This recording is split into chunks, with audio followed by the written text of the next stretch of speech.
દેવભૂમિ દ્વારકાથી ગુજરાત સહિત અન્ય રાજ્યોમાંથી 200થી વધુ સાધુ સંતોની સનાતન ધર્મની હિન્દુ ધર્મને જાગૃત કરવા ભવ્ય શોભાયાત્રા વેરાવળ પહોંચી હતી।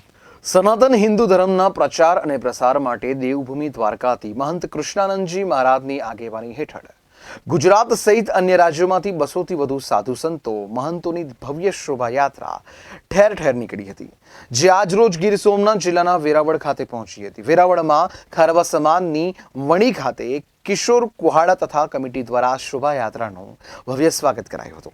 તેમજ ખારવા સમાજની વંડી ખાતે ભવ્ય ધર્મસભા યોજાઈ હતી, જેમાં વેરાવળ પાટણના હિન્દુ સમાજના અગ્રણીઓ, વિશ્વ હિન્દુ પરિષદ સહિતની ઉપસ્થિતિ જોવા મળી હતી। સનાતન સંસ્કૃતિ, ધર્મની રક્ષા અને ધર્મ જાગૃતિ માટે ધર્મયાત્રાનું આયોજન કરાયું હતું, જેમનું ઠેર ઠેર ભવ્ય સ્વાગત કરાયું હતું। हमारा हम द्वारका रहते हैं और द्वारका भगवान श्री कृष्ण के चरणों से ये महात्मा जो आए हैं, ये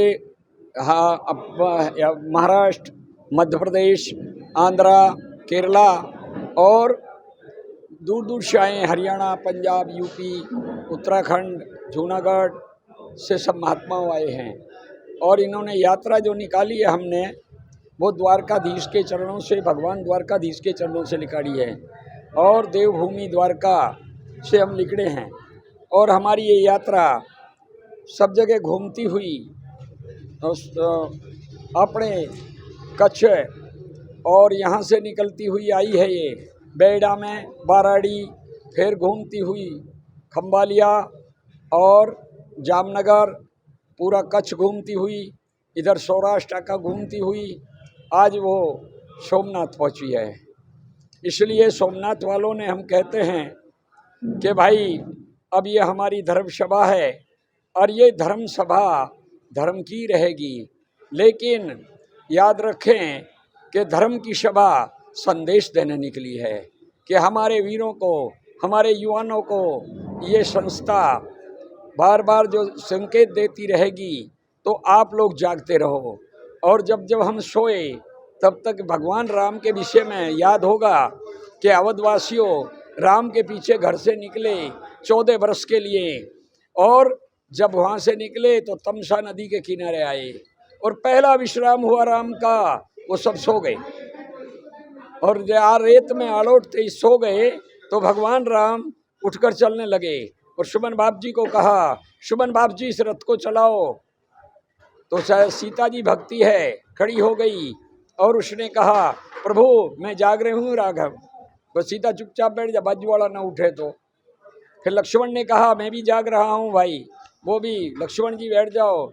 जब राम, लक्ष्मण, सीता जी रथ में विराजमान हुए और उस रथ को लेकर चले, सुमन बाप जी को कहा, हे सुमन बाप जी ये रथ को ऐसा चलाना कि धरती पे इसका चिल्ला ना बने। सुमन बाप जी ने कहा, राम मैं आज ये रथ ऐसा ही चलाऊंगा कि इसका चिल्ला धरती पर नहीं बनने दूंगा। और नहीं बनने दिया और वो सिंगवेरपुर पहुंच गया रथ। सवेरा हुआ तो सब रेत में जो आलोट गए थे, ना किसी को गादला की जरूरत पड़ी, ना गद्दा की जरूरत पड़ी, और वह सब सो गए। सवेरे जो उठता है वो ये आवाज देता है, हा राम। तो दूसरा उठता है कि हा राम। तो कहते हैं कि राम।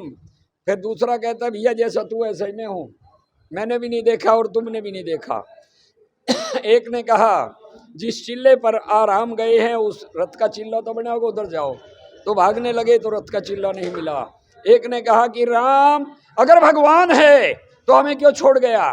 दूसरे ने कहा, राम तो भगवान ही था, लेकिन हमने जो है, बोले हमने घर छोड़ा, परिवार छोड़ा, संसार छोड़ा, रड़ते हुए बालक छोड़े, खुले घर छोड़ दिए, लेकिन एक चीज है कि भाई हमने सब कुछ छोड़ा, राम क्यों हमें छोड़ गया। उसने कहा, तुमने घर छोड़ा, परिवार छोड़ा, संसार छोड़ा, रड़ते बालक छोड़े, खुले हुए घर छोड़े, लेकिन एक चीज तुमने ना छोड़ी ना, इसलिए राम तुम्हें छोड़ी गया।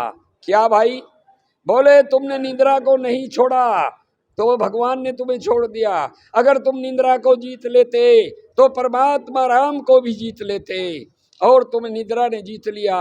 इसलिए अवधवासियों ने एक निर्णय बनाया है कि जब वह सोचा कि भाई नींद करी तो भगवान चले गए, 14 बरस रुक के देंगे, तो उन्होंने कहा कि एक काम करो। गोस्वामी एक तुलसीदास जी ने एक दोहा लिखा, सोवन में जागन करूं और जागन में लोलाय, सुरती डोरी बिसरे नहीं और तार टूट नहीं जाए।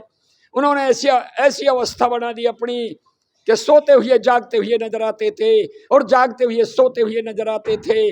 और भगवान के प्रेम का जो बंधन की डोरी थी उसे 14 वर्ष तक टूटने नहीं दिया और उन्होंने दीपक भी नहीं जलाए 14 वर्ष तक।